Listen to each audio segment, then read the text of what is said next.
बिस्मिल्लाहिर्रहमानिर्रहीम। शुरू अल्लाह के नाम से जो बड़ा मेहरबान निहायत रहम वाला है। दोस्तों, आपकी मोहब्बतों का शुक्रिया। अकवाल ज़री की एक और वीडियो के साथ हाजिर हूँ। 25 साल की उम्र में पता चलता है कि इश्क, प्यार, मोहब्बत धोखा है। 35 साल की उम्र में पता चलता है कि दोस्त, रिश्तेदार ये भी सब धोखा है। 50 साल की उम्र में पता चलता है कि सगे रिश्ते भी धोखा है। 70 साल की उम्र में पता चलता है कि ये दुनिया वाकया ही धोखा धोखा और सिर्फ धोखा है।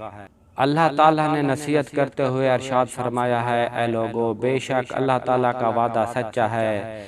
क़यामत ज़रूर आनी है, मरने के बाद ज़रूर उठना है। अमाल का हिसाब यकीनन होगा। हर एक को उसके किए की जज़ा बेशक मिलेगी।